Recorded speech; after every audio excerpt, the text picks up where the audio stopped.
Okay. So real quickly, what I want to walk through is kind of how I decided to apply for the Rhodes and the Marshall scholarships, and then how that process played out once I started the application. You're in the right place. Who in here who wants to apply thought that they might want to apply for the Rhodes before this year? Or had any idea that they thought they might want to look into it? Okay, good. So at this point, you've done a lot. Basically, most of your resume, your academic experience is pretty much already set or going to be set in the next week or two. You can certainly have a body of experiences this summer that will help in your application. But what you really need to start looking toward now is how you're going to put together your application, how you're going to go through the process. And one thing that I tell people so often is, if you're thinking about applying, go ahead and apply. Regardless of whether you get the scholarship or not, it is a very informative process that requires you to reflect back on the experiences that you've had and try to synthesize those in a way that helps you understand not only where you've been, but what's important to you and where you want to go with your life. So regardless of how it turns out, it's a very useful process to work through. It's going to teach you a lot of great skills in terms of interviewing, writing, expressing yourself clearly, both verbally and written, and in written form. So obviously this is, many people would say, well, of course you're going to say that, having gotten the award, but it's something that I know several people who did not get it would concur with that, and also something that I felt even going through the process, I recognized how beneficial it was. In the weeks leading up to it, you do a series of practice interviews. You're going to get great feedback from your professors, from other people who are reading your personal statement, and it really is a great opportunity. The key is to start early. If you want to be successful and if you want to get the most out of the process, you have to start early. So if you're a third year, you should be working on your personal statement late spring, starting this summer.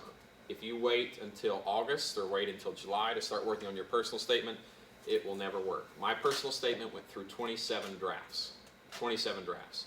I got to draft 19, thought it was in good shape, sent it to this major who was in Special Forces.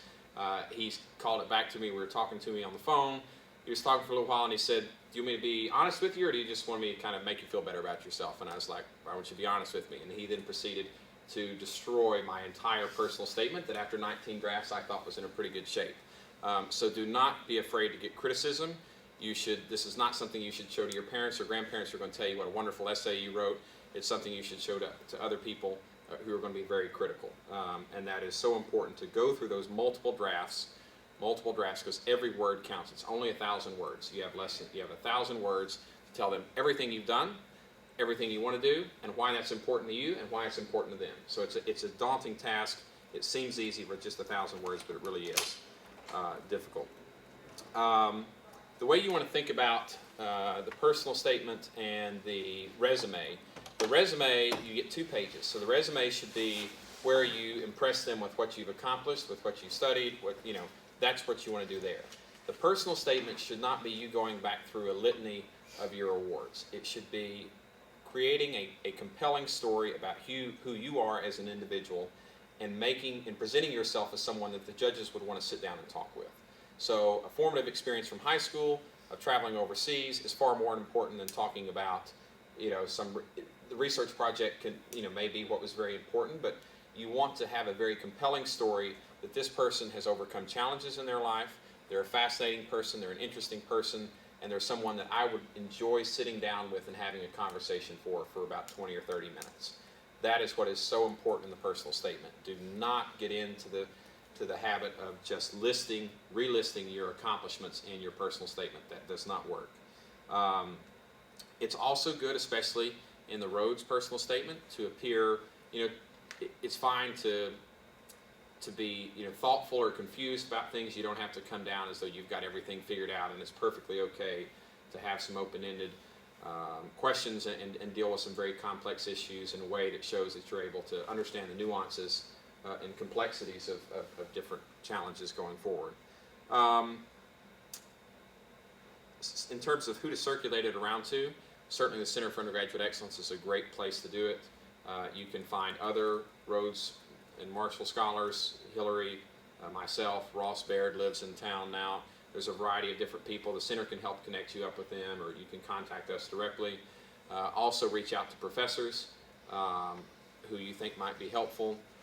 And just get a wide range of different people to read your personal statement. Some people who know you very well, some people who don't know you as well. And don't have the same person reading it over and over and over and over again, because then that one person becomes very accustomed to the personal statement, and something that you may be thinking you're communicating clearly, you're actually not, from someone who's reading it for the first time and who does not know you well. Other students, again, are a helpful group of people to get to read the personal statements.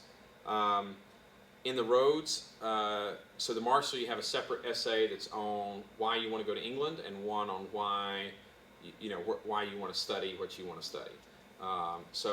But the Rhodes does not give you that option.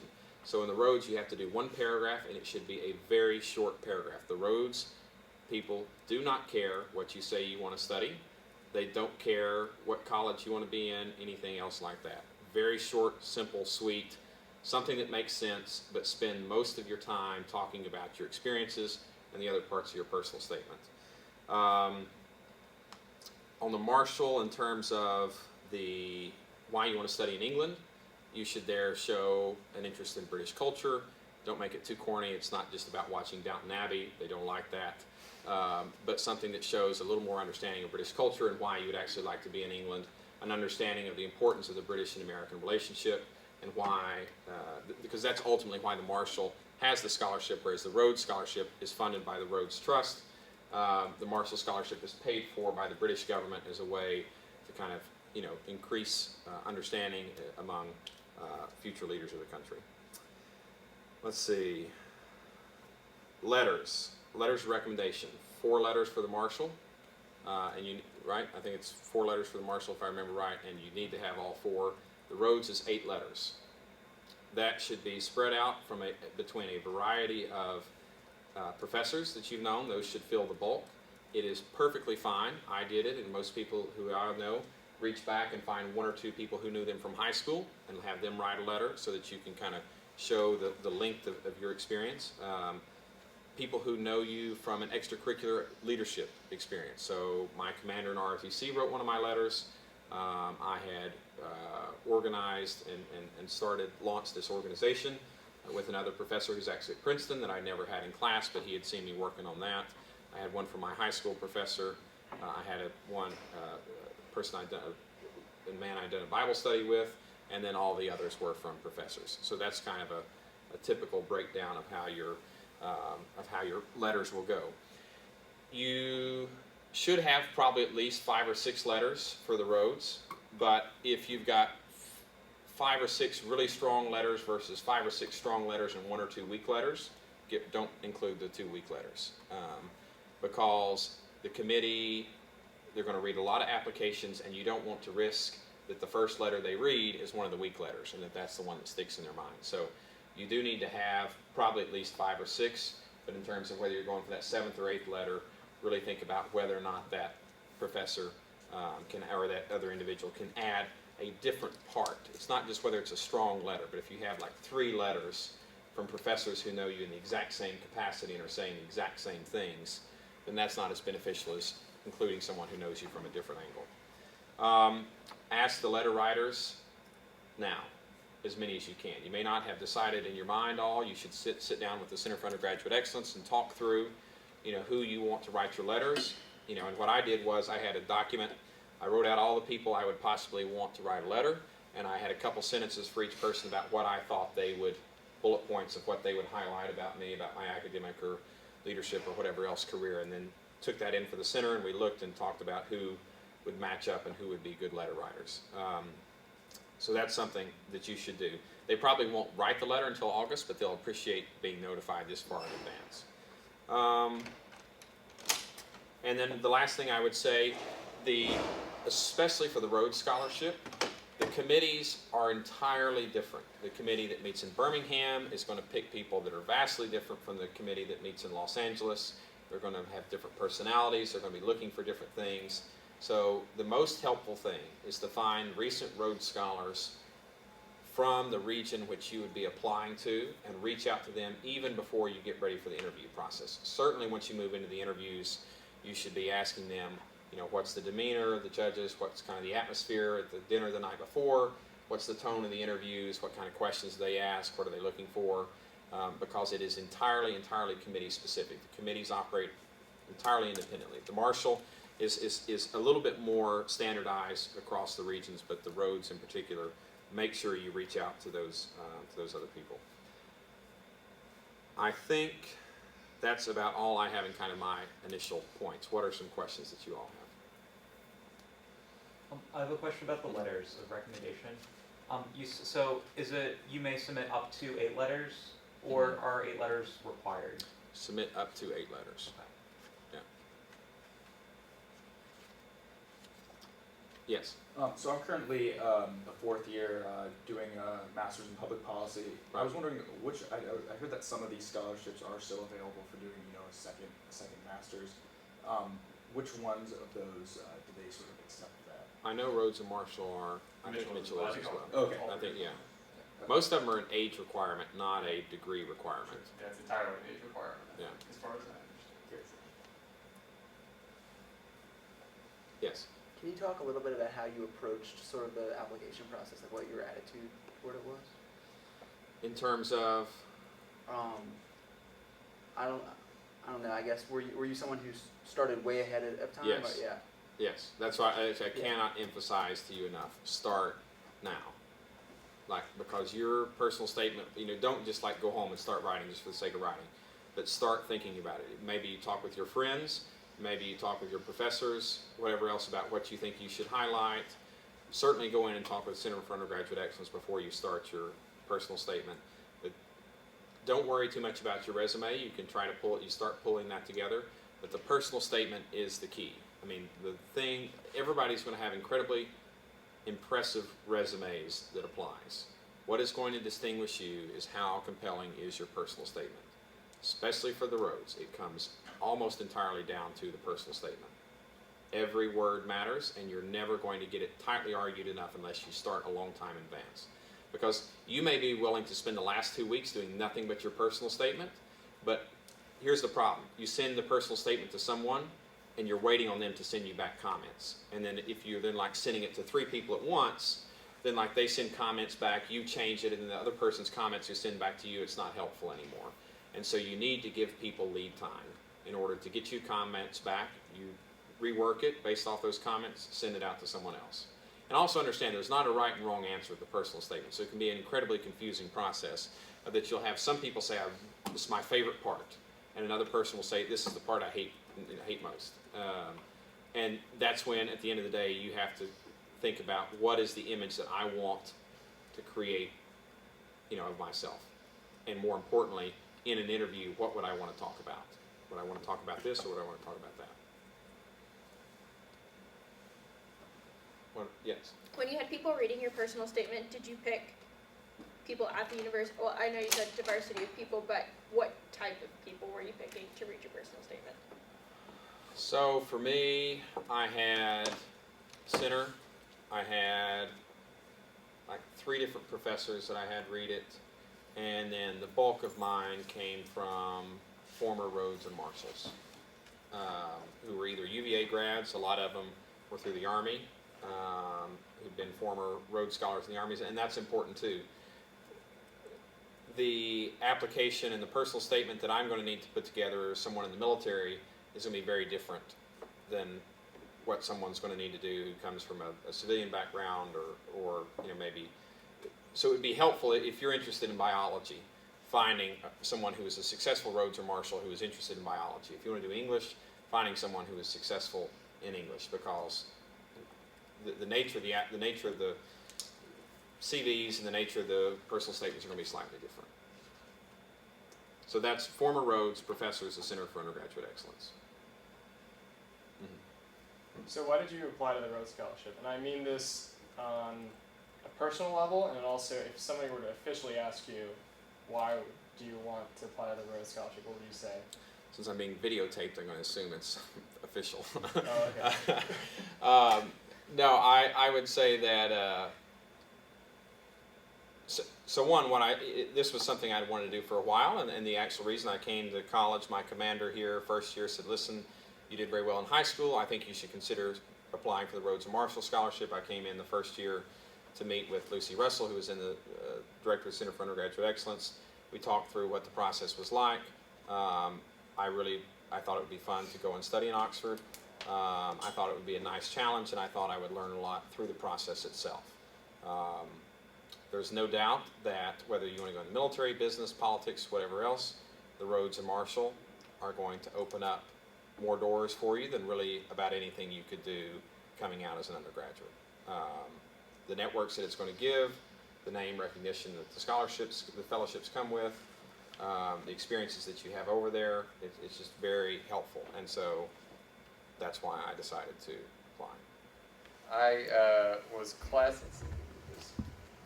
There we go. Was class of 2004 PST. So glad to hear that the PSTers are still going strong in the fellowships world here. Went directly over for the Michell in fall of 2004, which makes me in the Michell class of 2005. So we date, and I think most of the fellowships date their classes by the sort of graduation date when you wind up finishing. So I was a Michell in the class of 2005. I'm really here for two reasons. So on the one hand, I do have a sort of Michell hat on here. These are slides that the Michell folks produced for us to help us tell people about the program.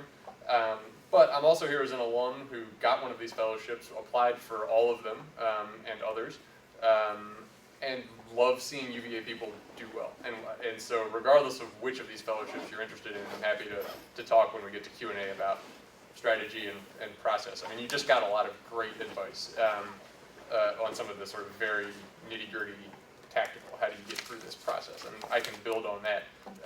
But to start, I'll tell you a little bit about the Michell program, the structure of the program, and then the application process, and then we'll leave plenty of time for Q&A, okay? And if things aren't clear, by the way, feel free to jump in and wave a hand or ask a question as we're going through. I'll try to keep this pretty quick. How long do we have the room for? Is this 4:30? Is that 4:30. 4:30? Okay. I'll keep this to 15 minutes then. Okay, so first slide here. What is the Michell Scholars Program? So you can read for yourselves the sort of official blurb here. The structure of the program is essentially bringing 12 top U.S. undergraduates or recent graduates to the island of Ireland for master's study. It's structured along the lines of the Marshall in particular for the island of Ireland. The reason I say the Marshall in particular is because you just heard that the Marshall is in part a gift or a sort of a memorial to the American-Anglo relationship, right? It's an intentionally structured program to strengthen the British-American relationship with a new generation of leaders. The Michell is very much crafted in that vein as a note of thanks for the work that Senator Michell put in to the peace process in Northern Ireland throughout the 90s, and a way to build a generation of leaders who are dedicated to the future of the American-Irish relationship. In a way that's about more than green beer. It's about sort of substantive collaboration in the fields of business, culture, politics, etc. So a bit more specifics on sort of what goes into the overall Michell experience. So first, it's an academic program, as you probably know about all of these fellowships. They're in some way structured around an academic commitment. So you will apply, and I'll talk more about this at the end, to a particular set of programs. You will more or less be held to that by the Michell. You'll rank a number of programs, and they'll want to see that you have put some thought into this. With that said, the study is really only a small part of what makes the program worth your time and such a fantastic way to pass the year.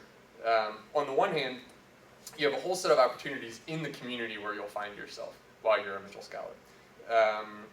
And this primarily takes place through internships that most Michell Scholars find in their field of study on the ground in Ireland, wherever they are. The Michell directors take a real personal interest in each individual scholar, and so if you go to Trina, who directs the U.S. Ireland Alliance, and say, Trina, I'm interested in theater. I want to write and direct plays in Dublin.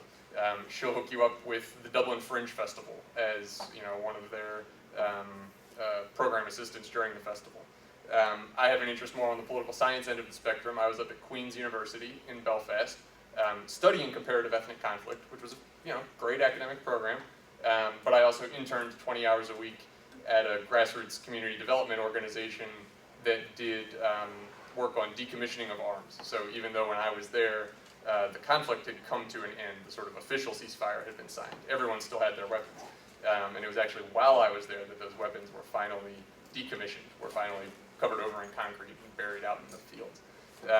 And so I worked for an NGO that was working on that decommissioning process. Whatever field you're in, Trina knows people and will help you find practical on-the-ground experience. Engineers, arts, politics, there's really no limits to that business. And it's a huge contribution, I think, that the Michell makes to your year over there. The other thing, in addition to the sort of opportunities in the community that you'll be in, is just the connection to the other group of Michell scholars who you'll go over there with. And this goes for across the board, any of these fellowship programs. You will get to know a group of the next generation of American leaders in a whole range of disciplines. They're coming from across the country generally, people who you wouldn't have a chance to meet. And the Michell really goes out of its way to structure social and professional relationships among the scholars. We spent a lot of time together in all corners of the island of Ireland. There are 3 or 4 sort of official events, so they'll pay to have you meet in Dublin for a weekend. They'll put you up in a nice hotel. You'll have a sort of mini conference, and you'll take a tour of the Taoiseach's residence, the sort of White House equivalent, and you'll meet with Senator Michell. You'll go out to Cork maybe for the big arts festival down there. So there's 3 or 4 of these big, officially structured events. But then there's also a whole range of, if you guys can get yourself to Dublin for the weekend, you can go see U2 at Croke Park for the first time they've ever played there, that sort of thing. While I was there, U2, Croke Park is the sort of the national stadium of Dublin, and it had never been used for a rock concert before. And U2 played Croke Park, while I was there, and Trina got us tickets. And all of my Irish friends were furious with us about this, right? Damn Americans, you're coming over here, and you're taking our tickets to this guy. You tend to, over the time there, meet with the Irish president and or the Taoiseach.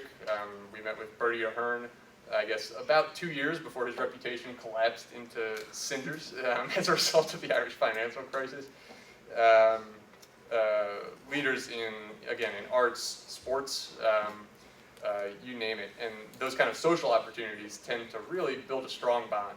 I got married, I guess, less than a year after coming back, about 10 months after coming back, and of the 12 folks, and I didn't get married in DC, I got married way down in Alabama, and of the 12 folks from my class, I think 7, including myself, were there. So half of my class came all the way to North Alabama for my wedding.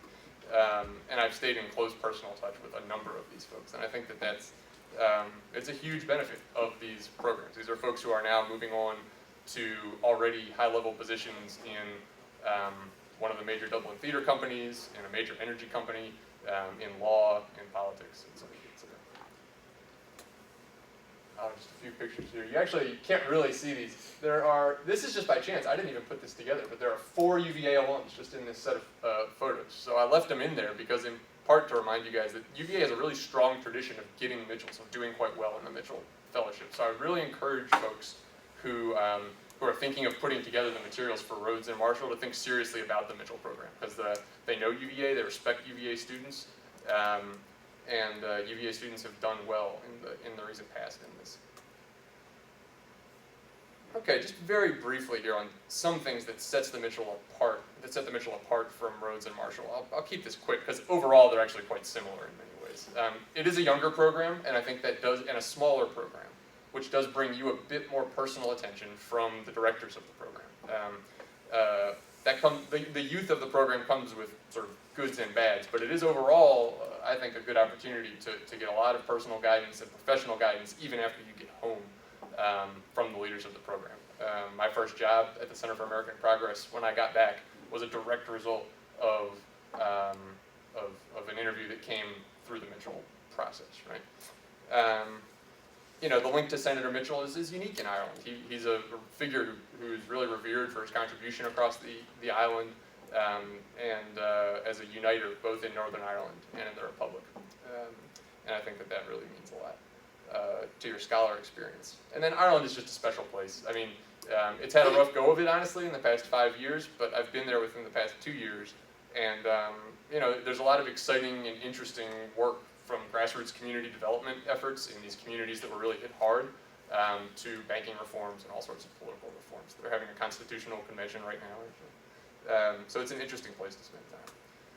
Okay, very briefly here, because largely these are the same criteria that you're going to see throughout these fellowship programs, right? So something about public service and commitment to community, integrity, leadership. The justice and peace part is a bit unique to the Michell program because there really is an emphasis on, not all of the scholars, but every year there are a few scholars who really come trying to live out that Michell spirit of either working in peace building or negotiation or some sort of intercultural understanding or that sort of thing. That's an important part of the Michell community because of the mission of the fellowship. So if you are someone who can bring that into an application, it would help in the Michell environment in a way that it's not that it would hurt another application, but it can really stand out on the Michell application. Some of the eligibility things here you can probably find on your own for the most part on the internet. The U.S. citizen bit, I believe, is tied to the fact that this is government funding. Although I'm not actually positive about that, but I'm pretty sure that's why that's in there. It is important to note that you don't have to be Irish American to apply for this, or even have spent time in Ireland necessarily. If you have experience with Ireland or a substantive link between your research and professional interests and the island of Ireland in some way, that's great, right? And does work in your favor. But it's not as though this is supposed to be a fellowship for people who grew up singing Danny Boy and sipping green beer in the bars of Chicago with Uncle Patty, right? In some ways, it's actually supposed to diversify the U.S.-Ireland relationship. The whole point, to an extent, is to bring people into that U.S.-Ireland relationship who aren't already sort of ethnically Irish or who don't already identify with shamrocks and leprechauns. So that's consider this seriously, even if you wouldn't think of yourself as sort of a St. Patrick's Day reveler. And the last point is also important. It's an academically diverse fellowship. I mean, there are, as with all of these things, I think, disproportionate number of folks involved in sort of public affairs who get involved in these fellowships, but they're strongly interested in candidates across the arts and sciences, medicine, you name it. So I'm glad to see engineers and scientists here, because you guys can really stand out actually in these applications sometimes. The application will be available very shortly online. It's late April now, so perhaps it's online now. If it's not, it will be soon. And the deadline is early October. The second point here is important to note for the Michell. So I think particularly for the Rhodes, the advice was right, that there the academic program isn't as important. For the Michell, it's quite important actually, and you will rank on your application 3 choices of where within the island of Ireland you would like to go to study. These will be master's programs, and you can find long descriptions of all these programs on websites. And you'll more or less be held to one of those 3 choices, so it's important to give that some time. And to briefly, you don't want to spend your whole statement on that, but to show that you've given some thought to where you actually want to go to study and why. There can also be a bit of strategy on this part. So Trinity College Dublin is obviously the most prominent of all of the Irish universities. It is overall the best of the Irish universities. Because of this, it gets the most applications with the sort of first rank, right? This is understandable. Trinity is a great school, but for some things, it's not the best place to go. For instance, if you want to study ethnic conflict like I did, it would make a lot of sense to put Queen's Belfast on there as your first preference. And there can be a certain advantage to having a university as your first preference that actually isn't Trinity, particularly if it's a good fit. So I would encourage you guys, as you're thinking about your application, to take seriously the other Irish universities, because a lot of their specialized programs can actually be quite good. And I'll run through just a few of those at the end, and we can talk more if people have specific questions. Most of the rest of these are very similar requirements to what you would have for the other fellowships.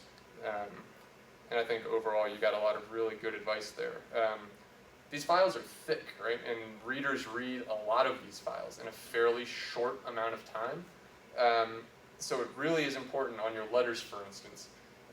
You would hate it if the reader of the file only really paid attention to 2 of your 5 letters, and the 2 that they happened to pull weren't really the good letters, right? So have a file that's well-rounded across the board, and spend time on that personal statement. really linking it, in the case of the Michell, to the extent that's reasonable, to something having to do with the U.S.-Ireland relationship. That can really help your application stand out. The selection process, the Michell has actually moved towards a semifinal interview process now. You all would have the choice to go up in person actually to DC for that semifinal interview. And I would probably recommend that. Just in general, face-to-face interview is always better than a Skype interview. I think that's a good piece of professional advice, period. If you can get in front of someone, there's no reason to talk to them on the phone. So that will either be up in DC or by Skype as sort of a semifinal interview cut. And then there's the final sort of big weekend where you go up and the reception is in the Irish embassy and you meet the ambassador and the head of the Northern Ireland office, and it's great fun in the evening. It's a little bit of a stressful evening too, there's no doubt about that. And then the next morning you have your sort of formal interview with the National Selection Committee. It's a nationalized process. Again, this was hinted at about the Rhodes Marshall distinction. So Michell is a nationalized process. There's one committee of readers, and then when you get to the final selection committee, there's one group of individuals that comes together for a weekend to select you all.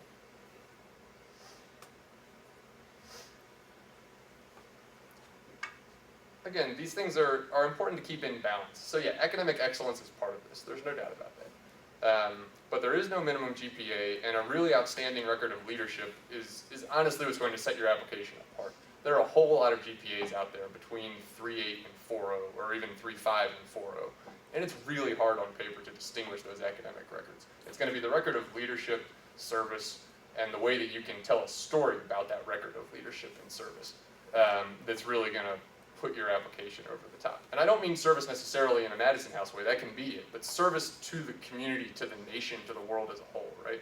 How is your plan of study going to lead you into a career that's going to serve humanity in some way, shape, or form, whether that's in arts, sciences, humanities, law, whatever. We can skip through this, I think, in the interest of time, but you can just take a moment here to read through what they mean by leadership. Because again, this doesn't necessarily mean being the head of your ROTC class, although that's obviously a very sort of visible and important form of leadership. But leadership is going to take different forms within, especially across different disciplines. You know, those of you who are in the hard sciences, who are in the arts, leadership is going to mean something slightly different. And the readers get this, right? People get this. That it's not going to be that everyone has the exact same profile. But what will be important is that you can show in that statement, right, that you have a level of passion to the area of work that you've undertaken, that you've taken on obstacles, challenges, overcome things that have gotten in your way along the way, perhaps taken risky stands, come up with a new idea, a new initiative of some kind, showing some kind of entrepreneurial spirit, that kind of sort of edge, that kind of willingness to step out and take the lead on your own chosen field of specialization. That's really what they want to see in the leadership portions of these essays.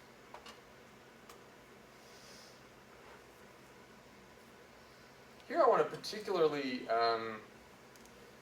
note the last two bullet points, because these are things that are slightly unique to the Michell program, and I've mentioned this already. I think that while it's not required that you have a sort of ironclad Irish reason for being in the Michell program, it really helps your application packet. There's no doubt in my mind that the reason that I was ultimately the most successful in my Michell application is because it made sense for me to be there, right? I mean, I was studying Northern Ireland as one of my cases for my PST thesis. I had a really good reason to want to go to Northern Ireland, and I could make a case that not only would it sort of be a good year for me to spend, but it would lay the groundwork for a career of contact and leadership between Ireland and the United States. Anything that you can put in a statement, especially about how you see a relationship with Ireland even after your time as a Michell scholar, is absolute gold. Because from the point of view of the foundation, that's what the scholarship exists for. It doesn't exist just for that year. It exists for the future of the U.S.-Ireland relationship. And then the last bit, which I already mentioned, show that you've done the homework on the programs, that you know where you would want to go. This doesn't necessarily have to be individual faculty members, although if you start this process early enough, that can be great. If you can email a faculty member at Trinity or Queens or University College Cork and say, I'm thinking about this, could you tell me a bit about your program? What are your program strengths? How would I fit within your program? That can be great to work into the essay, but at the very least show that you know the appropriate names of the programs that you would want to study at, right? And that these programs, in fact, map onto the kind of career path that you're laying out for yourself. Again, a lot of this hits on the very good advice that you've already gotten. It can be useful, I think, to think about when you look at your whole packet. If you got these materials, to detach yourself from your own materials as much as you can. And this is hard to do, but to detach yourself from your own CV, from your own statement, and say, if I was an outsider who picked up this packet of papers and guessing about what your letters are going to say, because you should know more or less what your different letters will say, what would you think of this person? To try to take a moment to think critically about and strategically about what you want to come across in each portion of your application, I think can really be useful. So there are certain things that come across really well in a CV, lists of achievements. Those come across really well in a CV. That's where to do that. There are certain things that come across much more effectively in a transcript, honestly. Record of academic achievement. That's something that the transcript does that for you. And then there are different things that the statement does for you, and different things that your letters do for you. So to think holistically about how all these little pieces are going to fit together as you're starting the application process, I think can really be useful. Okay, so just a few more on the technicalities of the Michell. So it's a one-year program, and again, this is a distinction from the Rhodes and Marshalls, which are generally 2. Some of the master's programs are 2-year programs in Ireland, and there can be some provision made for working you through a 2-year program, although that's not necessarily a guarantee of the Michell program. So generally these are 1-year programs. If you come across a 2-year program and you really want that to be the program that you apply to, I would strongly suggest getting in touch with the folks at the Michell Foundation at the start of the process and at least bringing that up. Again, it can work. I have a colleague in my class who stayed over for 2 years to finish a 2-year program. But in general, these are 1-year programs. Covering tuition, housing, living expenses. There's an international travel stipend that comes with it, which is kind of nice because you get to take trips with your colleagues all around Western Europe. It's not huge. You'd be hard-pressed to get much beyond sort of Russia or maybe North Africa, but it's a decent little amount of money to get out and see other parts of Western Europe. Dublin is also the headquarters of Ryanair, right? It's one of the discount European airlines, so you can get a long way for cheap if you're willing to wake up at 4 in the morning in Dublin. And then they cover transportation to and from the island of Ireland at the beginning and end of the year. All right. I'm not going to run, I'll do it very quickly. These are the universities in the Republic of Ireland, which is sort of Southern Ireland, right? What we would call Ireland, and then in Northern Ireland. You've got University of Ulster in Northern Ireland, and then you've got Queen's in Belfast. I'm a little bit biased, but Queen's is sort of the first university of Northern Ireland, and then Trinity in the Republic would be the kind of first university of the Republic.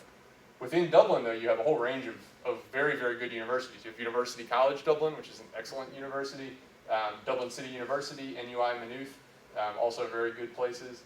And then you have the other university college universities, so University of Limerick, University of Cork, and then National University of Ireland at Galway. These are all lovely places to pass time. None of these is a small town, so in case you'd be worried about sort of being in the middle of nowhere or something like that. These are all mid-sized cities by Irish standards. And they do all have different strengths. I want to get to questions, so I'll just blow through these very quickly, but I have slides here if people had interest in seeing them on some of the programs at Trinity. Theater and performance, for instance, is really a good strength at Trinity. UCD, got some sciences here in interesting ways. DCU has a real sort of emphasis on international politics, et cetera, et cetera. If you had a particular question about an Irish university, we could also talk afterwards about this. I think I will stop at this point in time, and let's talk a little bit about really whatever would be helpful to you. Applications, the Michell in particular, the process for getting your materials together. Okay, sure, go ahead. So I know it's not your area of expertise, but do you have any stories? Do you know anybody who has, in the hard sciences or applied sciences, who has succeeded in the Michell? Like, what was their story? So the two in my class who come most to mind, one guy's in the energy industry now. So he did an engineering master's at Trinity, and then he stayed 2 years, and then he came back, worked for an energy company of some sort, went to Berkeley's business school, and now is working at the sort of intersection of business and energy. Another fellow was an environmental science researcher, and he also actually had a 2-year program, or a 1.5-year program at Galway, which has a lot of environmental science stuff, and did quite well for himself, and he works now for the Fish and Wildlife Service out of DC, on the sort of policy end of the spectrum, but he was in a straight science program while he was in For the recommendation letters, how did you diversify your choices? Like, who did you come up and say, could you write this recommendation? Yeah, so the core of the letters will be faculty who you've worked with, and I think it's a good idea to think within faculty of having some diversity, right? Reflecting your own strengths, talking about different parts of your CV. The other way to think about it is your letters help a particular part of your CV come to life, right? If your letter writers are all very similar, they're going to make the same. They're going to repeat themselves actually across the letters. You don't really want that necessarily. You want letter writers who can make a different part of your CV jump out and come to life. Outside of professors, honestly, it's been longer, so I don't entirely remember. I mean, I know there was one that was more on the leadership side around grounds. I don't think I had a high school letter, although I think that was good advice. Although I don't think that I had one. But in general, I think that's the way to think about it. Coming up with people who can make a different part of your CV pop out and have some color to it. Could you go more in depth about what you mean by specific characteristics that you thought each recommendation letter emphasized for you? Sure. So I was PST, and which means I'm sort of interdisciplinary, right? So I was kind of a blend of political science and religious studies. So first off, there was the main letter from Michael Smith, but then there was another one from somebody more at the political science end of the spectrum, and another one from somebody who was more at the religious studies end of the spectrum. I am sure they talked about very different things in terms of my work and what they thought of me, right? So that's kind of how the academic side got diversified. In terms of leadership around grounds, think about organizations that you've led or initiatives that you've taken, I don't know, in campus competitions or really anything. For me, it was I was in charge of IRO here, so I think that was one of the letters. We got a Journal of Undergraduate Research going while I was here, so it was the staffer who was in charge, who helped us with that. I think who wrote speaking to that. So that's the kind of concrete detail. You think about yourself. What's really interesting about yourself? And who is the sort of adult who could write a good letter to make that part of yourself really pop to life? Internships can be good too. I think that was another one that I had. I had interned up in the Senate, and so I think I had my supervisor on Senator Wellstone's staff write a letter for me. Because again, the statement goes by so quickly. You don't have many words, and so if you can use those letters to say things that you wish you could say about yourself, but you don't have space to, or that would come across as sort of arrogant if you said them about yourself, but that you could find somebody else who you know will say them for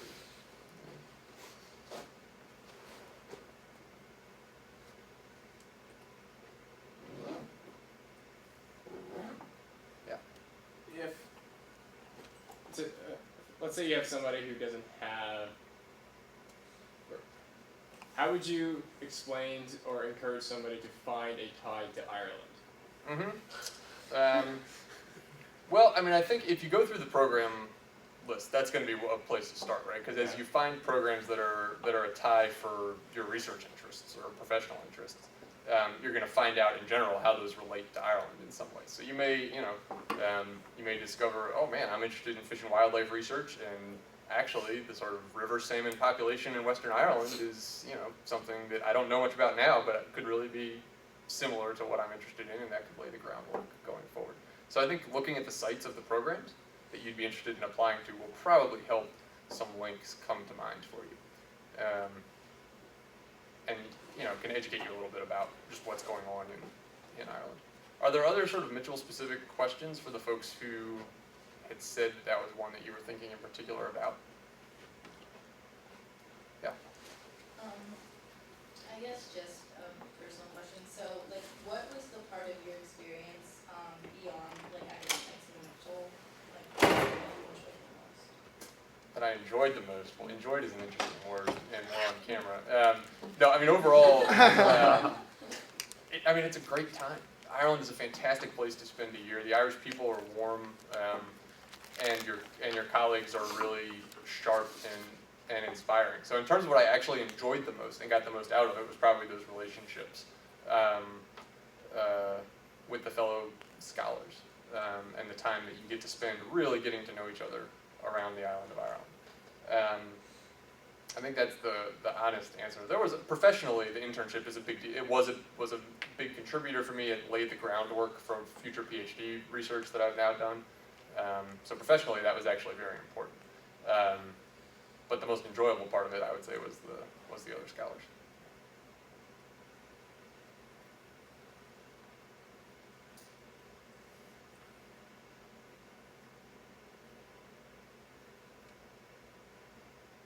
Okay, well, Brian, did you want to switch to some of the general process things, and then we I'll can switch just sort of have a to just conversation? I know we have just a few minutes. Roxanne, I'll come down here. So I'm not going to say a whole lot.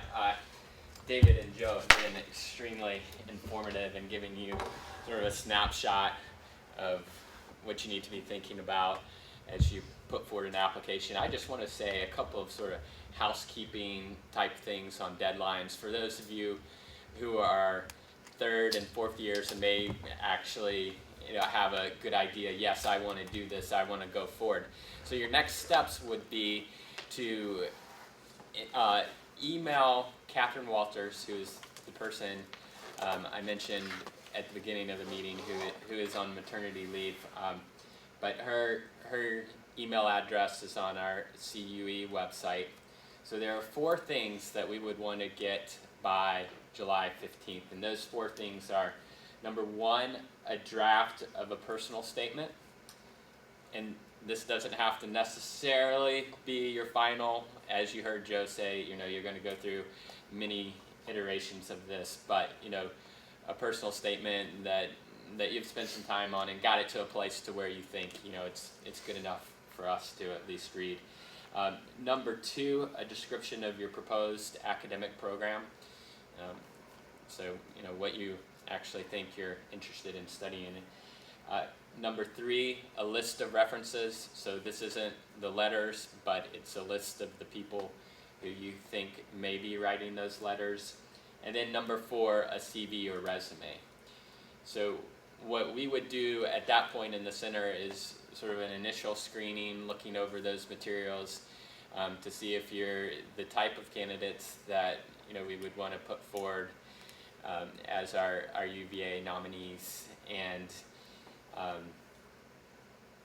the next step would be we would start to talk to you about your application after that. So if you've emailed us, we've got you on our radar. And then right when you come back in the fall, the very beginning of September, we'll have an internal deadline, a UVA application deadline, where we're going to want it to see your application and know that you're moving forward. And at that point, that will trigger our internal process, which we have a selection committee for Rhodes, Marshall, and Michell, and their job is to put forward the nominees for the University of Virginia, and there will be some internal interviews with that as well. So those are the main things to be thinking about for now. Again, once you get that email, to us, sort of declaring your intent to go forward, then you'll start to get more information about that. But go ahead, Allison. How is the process different if you've already graduated? Well, the only big difference would be you might not be here. Is that Is it still with the internal UVA deadline? it's still with the internal UVA deadline, and most likely, if you can't be in Charlottesville, we would probably do the Skype or the telephone call. Of course, like David said, it's always better to be face to face, but we know, students have different circumstances. So, yeah. If we are planning to move forward, should we just strictly email, or is it beneficial to come in before we leave for the summer if we are leaving? To the Yeah, summer? I would always encourage someone to come in and chat. I'm not going to make that a requirement per se. And you've heard a lot of good information today, but if you want to talk, sure. But it's not necessarily a requirement.